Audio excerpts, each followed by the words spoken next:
Buenas noches, Claudia, ¿cómo estás? Buenas noches, padre. Lo voy a saludar por su cumpleaños. No voy a decir los años, pero sí que es su cumpleaños para que quede Cumplo grabado. años el mismo día que Karpov. Sí, eso, pero no cumple 73. Cumple algunos menos. Justo están ahora con el cumpleaños llamándome, justito. Bueno, va a tener que No, devolver no, no, no, llamadas ya está. después. Bueno, hoy tenemos una partida impresionante. Para su cumpleaños le vamos a hacer un regalo de ver una partida muy activa, muy atractiva, nada más y nada menos que del actual y campeón mundial Ding Liren, de China. Estuve mirando la partida que me sorprendió muchísimo por la contundencia táctica, pero además por la prolijidad, por la precisión de los movimientos, una sinergia asombrosa. Para cualquier organización sería casi como algo ejemplar. Si las piezas fueran personas, cómo lograr coordinar en torno a un proyecto común, a un objetivo, el camino, ¿no? Eh, por ejemplo, en el ámbito pastoral, para la pastoral de la iglesia, que se habla ahora de sinodalidad, hacer caminos juntos. Es sumamente interesante ver esta sincronía de las piezas en torno a este objetivo que parecería casi como la cacería del rey finalmente. Pero además con una creatividad muy grande. Me hace pensar que muchas veces nosotros ponemos los objetivos más en las personas individualmente y no tanto en los proyectos compartidos. Y acá hay una dimensión como comunitaria en las personas, las organizaciones, por lo tanto, y también en el caso de los cristianos en la vida de la iglesia, que potencia las individualidades en la medida en que se suman a un proyecto común. En la medida en que también obrando creativamente de cara a las situaciones que se van presentando, porque esta partida es muy difícil de prever 4 o 5 jugadas antes por dónde va a ir. Es decir, permanentemente está como sorprendiéndonos. Y por otro lado, la escucha profunda, no perder el objetivo. Una organización sana es justamente la que no pierde de vista los objetivos y en el caso concreto de la vida de la iglesia, la que no pierde la escucha dócil al Espíritu Santo. Entonces me parece que en este sentido acá el objetivo está sumamente claro, no hay desprolijidades, no hay excursos, no hay jugadas innecesarias, todo va como muy directamente al objetivo. En ese sentido, me parece como que es inspirador por analogía para las diferentes formas de organización o de trabajo en equipo, en sinergia, en sinfonía, en armonía. Parece que todos esos elementos vienen ilustrados por esta partida. Bueno, muy bien, ahí está con mi teoría. Siempre que doy alguna charla de ajedrez, yo siempre digo que el ajedrez es un juego individual, pero es un juego colectivo, porque en realidad es una persona que está detrás de un equipo al cual tiene que dirigir, que son las piezas, así que no tiene tanto individualismo. No obstante, hablando de la persona, en este caso el campeón del mundo, mencionar la gran crisis por la que está atravesando Ujú. Dean Liren desde el momento en que se convirtió campeón del mundo, no pudo levantar la cabeza hasta la fecha. De hecho, él prácticamente no ha jugado torneos y se sabe que está muy deprimido. Dean logró una hazaña enorme al ser campeón del mundo porque es no solo joven, que tiene 31 años, sino que además es el primer campeón mundial que tiene China. Además, fue uno de los participantes de la Olimpiada de Batumi en 2018, donde ganó junto con el equipo la medalla olímpica, también histórico, y también las chinas ganaron, las mujeres. Y bueno, realmente es una gloria del ajedrez junto con Xie Jun, que fue quien en el año 92 empezó a marcar el paso en la élite mundial de los ajedrecistas chinos. Lamentablemente, por tanto hermetismo que hay, no podemos saber a ciencia cierta cuál es su estado de salud, pero sabemos que sí él manifestó por varios contratos que tiene en chess.com y otros espacios que no podía volver a jugar por sus dificultades. Decir que es una persona muy querida porque es muy humilde. Se extrañan de su humildad la élite ajedrecística, muy correcto. pero que también se aísla mucho y bueno, su mamá ha tenido que acompañarlo en varias etapas, siempre lo acompaña, pero que ha tenido que acudir a su rescate, especialmente una vez que quería dejar un hotel, que era la sede del torneo, por la situación de que se sentía incómodo porque era muy lujoso. Entonces, tiene una personalidad muy particular, pero de alguna manera nos lamentamos, ¿no? De que pase esto, justamente ahora que él ha logrado una meta histórica, ¿no? Así que bueno, ojalá que este juego colectivo humano podamos manejarlo entre todos. Sí, me refería más bien al liderazgo, ¿no? El liderazgo en este caso, el líder sería el ajedrecista, ¿no es cierto?, de las piezas. Me llamó la atención en lo que leí o lo que vi de Ding, de Liren, eh, que para el torneo de candidatos él no estaba incluido inicialmente, se fue una plaza que terminó ocupando porque se liberó y la condición era que tenía que jugar creo que unas 30 partidas Exactamente. y tenía jugadas muy poquitas. O sea, me llamó la atención cómo en esa edad está jugando poco. Me parece que el gobierno chino mismo No, le organizó como torneos internos como para que pudiera llegar con ese requisito. bien, ahí le explico, porque yo también, por ejemplo, he dejado de estar en los equipos olímpicos por no tener la cantidad de partidas adecuada, que son las mínimas que se pide justamente por cuestiones laborales, ¿no?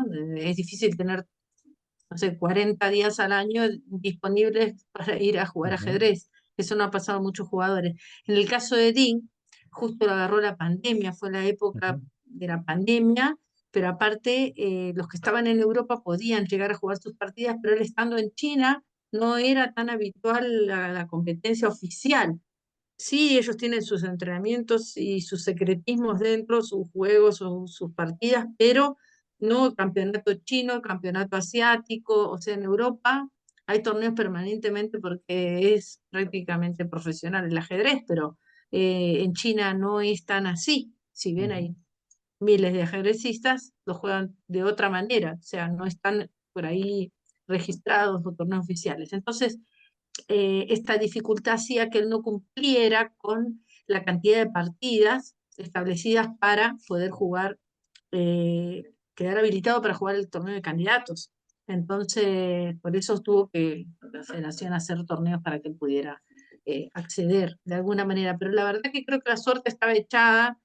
Él fue favorecido después que tuvo COVID, quedó aislado, le pasaron un montón de cosas, muchas luchas tuvo, pero también muchas alegrías. Entonces, bueno, ojalá que tenga un final feliz porque es un talento muy grande que tiene y me parece que, bueno, como uno como ajedrecista lo que quiere ver es que todos estén en su máximo esplendor y poder disfrutar de su juego, ¿no? Ujú. Así que, bueno, ahí voy a compartir, solo que cuando ver acá, a veces no tengo preparada la... Me da la impresión a veces también que estos niveles así de exigencia extrema tampoco hacen del todo bien, ¿no? Sobre todo cuando prima el aspecto competitivo por el aspecto lúdico, ¿no? Se pierde toda esa dimensión de la belleza del juego porque se está como muy pendiente de los resultados. Me parece que eso no ayuda, ¿no? No, las Sobre todo como presiones que no son buenas concentra, también podría ser en otro tipo de disciplinas lo mismo, ¿no es cierto? Pero como aquí estamos totalmente. como en un mundo, el ajedrez es un mundo, puede encerrar mucho y aislar y sobre todo si hay una predisposición psicológica, me parece que mucho más. Pienso que los deportes individuales son mucho más duros que los colectivos, ¿no? Eh, Parafraseando, creo que era Buenavena, cuando te sacan el banquito estás solo en el ring. Ujú, Y el ajedrez tiene esa particularidad, que como muchos deportes individuales, la presión va de un solo lado. Pasó con Gabriela Sabatini en tenis, ujú, ¿no? Que sintió mucha presión y como ella, muchos tenistas más. Pero bueno, a veces se puede manejar la presión y a veces no. ujú. Y los aspectos psicológicos son muy importantes también. Bueno, vamos a la partida. El rival de Ding es un joven llamado Bai Xinxi, Ujú. que en ese momento tenía casi 2.600 de ranking, Ding ya con 2.760, mucho más que él, y es en el campeonato chino, se jugó durante el campeonato de China, Es una defensa nipso-india. Esta defensa sabemos que es una defensa de ataque. ¿Cómo puede ser eso? Bueno, es una defensa desequilibrante. No, lo que trata de hacer es generar una simetría de peones, doblando los peones del flanco de dama de las blancas a costa del sacrificio del par de alfiles que bueno, las blancas van a quedar con ese material y entonces se va a jugar de alguna manera las blancas para abrir la posición y las negras para cerrarla. No es el caso de esta partida, porque es una partida que tiene un neto corte táctico. Caballo F3. Esta línea no es la mejor línea, la popularizó Gary Kasparov. Quiere provocar la India de dama, que se llegaría por este orden, en este caso jugar caballo F3 para evitar la nimso-india. Si uno hace el alfil B4, viene el alfil D2, que se llama Bobo India, es teórica, se puede jugar de muchas maneras, pero si en este caso contra caballo F3 jugamos B6, que es la India de dama, ¿cuál es la idea de la India de dama? Hacerse con la casilla de 4, porque está descuidada, y en este caso a caballo C3 existe alfil B4, y por un orden distinto de jugadas hemos llegado a un esquema popular de la India de dama. No obstante, Dink aquí prefiere jugar en roque y no salirse de los carriles que él tiene pensado. La idea es jugar este C5 que es muy activo, aprovechar y sacar la dama en algún momento y generar una presión muy fuerte sobre el caballo de C3. Esto se parece mucho a temas de la Cambridge Spring en el peón dama en ortodoxa y bueno, no jugamos solos, así que el blanco, perdón, va a ser su desarrollo. C por D, dama por D. Bueno, esta jugada quizás no es la mejor. Lo ideal sería E por D para siempre tener por las dudas el regreso del alfil si hiciera falta para desclavar, porque este alfil a la larga no es una pérdida de tiempo esto que haya salido y vuelto el alfil, porque este alfil a la larga, cuando le preguntemos qué va a hacer de su vida, seguramente va a volver porque no va a romper los peones. Pero esta línea se podía jugar y era parejo, pero dama por D4, creo que está jugando con mucho respeto y lo que quiere hacer es tener un final un poco más tranquilo y buscar de todos modos la simetría de peones, ¿no? Si en algún momento se cambian el D por el C por el D, que quede estos peones simétricos, ¿no? Y propenso a una partida más equilibrada. Pero Dean juega caballo C3 y dama D3. Esta jugada es normal porque lo que trata, hay otras jugadas, ¿no? La dama puede ir para el flanco rey. No es maravilloso, pero puede hacerlo. Ahí existe comer el caballo, romper los peones. La idea de dama D3 justamente es proteger esto y evitar la ruptura de los peones. Pero la dama no está muy bien ubicada. Ahora el hace H6. Esa jugada es importante porque si el alfil come, entonces nos quedamos nosotros con el par de alfiles y la presión sobre C3, así que eso no es correcto. Y si el alfil se va, ahora queda siempre a tiro de sacar la clavada sobre el caballo y este caballo va a quedar habilitado para saltar a E4. Usted me dirá, ¿cómo vamos a saltar a E4? Me lo van a comer. Pero todo puede pasar en ajedrez. Así que acá D5, torre D1, y aquí esta jugada no es tan buena, acá empieza a quedar mal el blanco. Parece una jugada lógica que extraigo la torre al centro, genero presión en D5, estoy amenazando comer el caballo y ganarme el peón. Pero era correcto A3, porque A3 obliga al alfil a definirse, o come o se va, no hay otra opción. Entonces, si el alfil se retira, ya queda a tiro del peón, ¿no? O sea, ya no va a haber más clavada y depende de dónde se retire. Y si come ya no tenemos más el problema de la clavada. Pero hace torre de 1 y G5, acá empieza el ataque de Ling con todo, ¿no? Si bien él es un jugador que se destaca por ser estratégico, acá vemos ese poderío que tienen los chinos de tener tanta creatividad en sus juegos, son muy tácticos. Yo creo que, no solo que yo lo crea, sino que lo he leído también, que el shogi, que es un juego popular de China, que es muy similar al ajedrez, pero que tiene mucha táctica, es un disparador de esta creatividad de los chinos. Alfil G3, caballo E4, y ahora, bueno, lo que habíamos dicho, ¿no? Empieza la presión sobre C3, caballo D2. Las blancas empiezan casi como a jugar las únicas. Caballo de D2 es una jugada que defiende, pero bueno, estamos jugando con las blancas. Esto quiere decir que las blancas ya perdieron la primera parte de la partida, que es la iniciativa, ¿no? Ujú. Ahora la iniciativa pasó a manos de las negras. La jugada A3 no hubiese sido buena por alfil por C3 y a B por C3, dama A5, y estamos atacando los dos peones y a caballo de 2, que es para seguir saliendo de la clavada. Esta jugada sería muy importante porque, bueno, genera una presión, está defendiendo y presionando a su vez, y este peón en algún momento va a caer, o el de C3. Así que esto ya es ventajoso para las negras, por eso eh, decimos que A3 no era suficiente para sacarse la presión.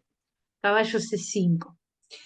Y acá es donde a mí me gusta mucho la figura que se va generando con los dos Ujú. caballos. En un momento los caballos están ahora enfilados en la C, pero luego vamos a ver dónde se enfilan, ¿no? Y donde ellos se colocan, dominan el tablero, porque como suelo enseñar, en este cuadrilátero es muy importante sostener a los caballos. Siempre que podemos acá, en las dos por supuesto del medio, cuando nosotros somos capaces de sostener los caballos en esas casillas, hay una dominación importante del juego, del centro y de las casillas Ujú. centrales. Entonces, este es un buen ejemplo, esta partida. Dama C2, porque sostiene el caballo de C3, y D4. Esta jugada ya es, además que vistosa, es una jugada de decir, bueno, no lo dejamos respirar al blanco, porque está atacando D3, está atacando C3, está habilitando la clavada del alfil, y además va avanzando en la posición de las blancas, ¿no? Caballo F3, bueno, yo ahí puse un comentario de que los peones negros avanzan a costa del retroceso de las piezas blancas, ¿no? Porque mientras el caballo va y viene y la dama va y viene, las piezas negras se están acomodando. Es 5, y ese 5 es buenísimo porque va a sacar el alfil ahora, pero además está limitando el alfil de G3, defendiendo el peón de D4, y es un sacrificio de peón que aparentemente eh, parece malo, pero bueno, tiene mucho veneno esta jugada.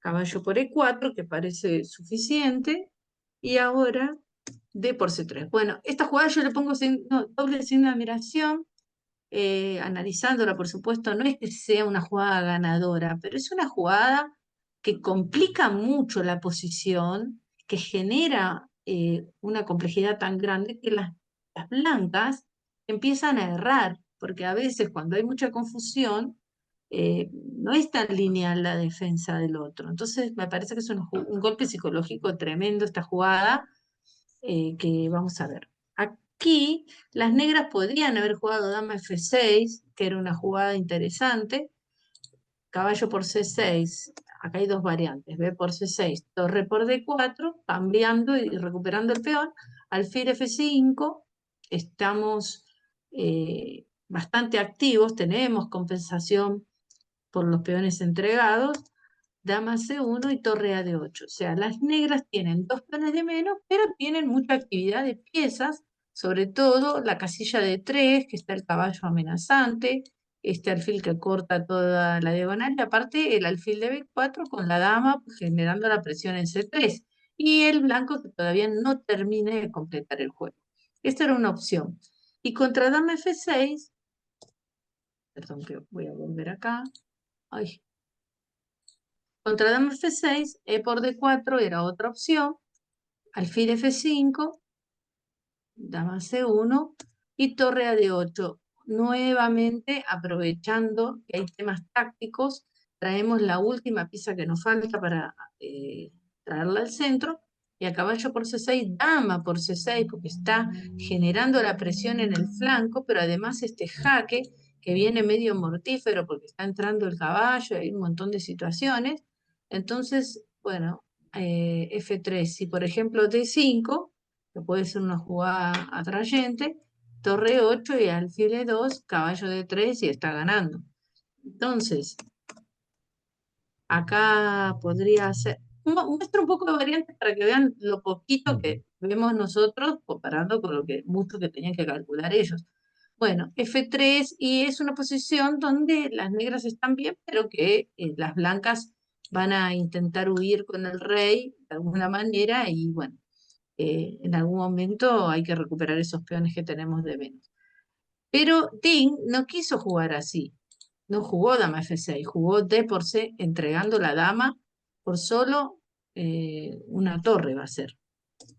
Torre por D8, y acá no se come la torre, sino que hace la previa C por B2. Y esto de hacer jugadas previas es muy importante, como hicimos este H6 también, porque las jugadas previas lo que hacen es prever justamente consecuencias a futuro. Por ejemplo, acá, esta jugada provoca que la torre vuelva, pero también este peón está intentando coronar, ¿no? Bueno, rey E2 es la mala. Acá tenía que haber hecho torre D2. Y esta era la única jugada.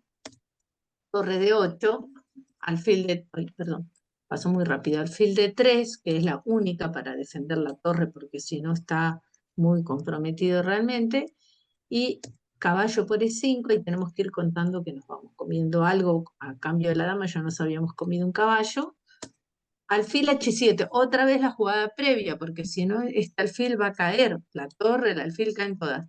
Entonces hace primero esta jugada previa de jaque y acá única jugada el rey al centro para que no nos coman el caballo con jaque. Entonces son jugadas que hay que calcular antes, ¿no? Cuando hizo el sacrificio de la dama. Alfil por E5, torre por D2 y acá la dama está enganchada porque este peón está coronando. Así que dama por D2, bueno, si coronamos, está el alfil todavía acá, así que no podemos. Alfil por D2, rey por D2, y es muy curioso este final que tenemos. Bueno, torre B1 sería la mejor jugada, alfil por C4, torre por B2. Y después de tantos sacrificios, tenemos un final que es bastante equilibrado, aunque hay par de alfiles para las blancas, pero es un final completamente equilibrado, ¿no? Si uno lo analiza, es un final tablas. Hay que jugarlo, pero bueno, es un final tablas. Pero Bai no llega a analizar todo esto y juega rey E2. Por supuesto, la partida es muy compleja. Entonces ahora le hacen torre por D8, dama por B2, caballo A4 y acá empieza otra vez la danza de los caballos, que es que se van a colocar de manera tal que le van a sacar todas las casillas a las piezas.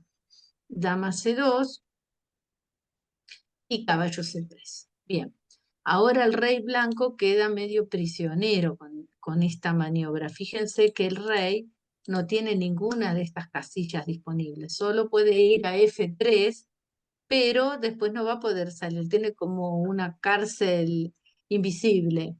Bueno, si rey E1, la variante sería caballo E4 y a rey E2 alfil F5, amenazando caballo por G3, la dama que está colgada, y a caballo por C6, que hay que calcular también, nos comemos tranquilamente B por C6, porque el rey, fíjense que el rey está realmente acorralado, ¿no? Por nuestras piezas, no tiene ninguna de estas casillas, solo esta. Entonces, bueno, dama B2 para salir de la clavada, y ahora caballo C3, y a rey F3, H5 y le da mate, porque está el mate de alfil acá, está el mate de alfil G4, y el rey no tiene forma de protegerse. ¿Mm? Así que eso es muy interesante ver esa figura de que hay de mate. Rey F3 hizo y esa jugada que para mí es impresionante. Esta jugada realmente tiene, no sé, un nivel artístico muy grande, ¿no? Porque es una jugada que aparentemente no hace nada, pero hace mucho porque lo que está haciendo es sostener el alfil o el peón, uno de las dos, para terminar de dar el jaque mate. Y si la come a la torre está entrando el caballo, otro más en el juego. Así que bueno, es impresionante. Acá jugó H3 para evitar el G4 y viene H5 justamente generando otra vez el ataque. Alfil H2 y G4 finalmente. Rey G3 intenta hacer una huida por casillas negras, ya que por las blancas no pudo, y ahora va a tener un doble escape, ya sea comiendo el peón H o por G. No nos olvidemos que tenemos dama de menos, ¿no? A cambio de una torre, pero dama de menos. Así que no podemos tirar manteca al techo. En este momento, Dean hace torre de 2. Bueno, yo acá puse que es una dominación total, y es así porque fíjense cómo la dama no puede sostenerse en esta diagonal, que es muy importante controlarla, y además, bueno, sale la torre de la amenaza que tenía y ahora este caballito queda listo para ser comido y bueno, ya tenemos un par de piezas a cambio de la dama, ¿no? Dama B3 nos está atacando el alfil y el jaque en caballo 4. Acá es donde viene esa danza de caballos que les decía. Había una película Danza con Lobos, bueno, esta es Danza con Caballos.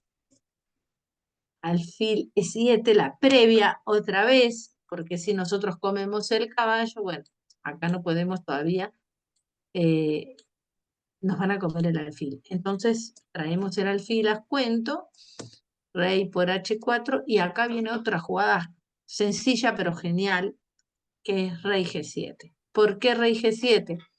Porque le estamos sacando más casillas al rey y estamos intentando hacer el jaque mate con la torre. Fíjense cómo el caballo domina las casillas, el peón y el rey dominan las otras, y este peón está protegido por el alfil, y si come, ese peón también ocupa la casilla. Así que es como que el rey sigue estando acorralado. Alfil F4, alfil F5, y la última pieza que nos tocaba desarrollar, que era el alfil dejando el paso a la torre. Jaque para protegerse del jaque en H8, rey H7. Realmente que la precisión que tiene el blanco, el negro es impresionante, ¿no? Para haber llegado a esto. Dama por B7 nos están atacando simultáneamente el caballo y la torre. Y acá viene otra excelente jugada de Dindiren. No importa que nos ataquen 3 piezas si es necesario, porque si movemos el caballo también nos comen el alfil.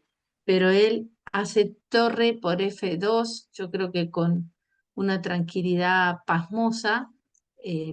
Bueno, ahora está generando este acorralamiento al rey.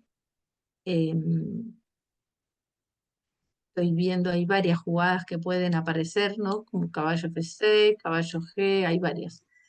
Entonces acá hace alfil G5 para tratar de liberarse y torre H8. Bueno, es la última pieza que nos faltaba para traer al ataque.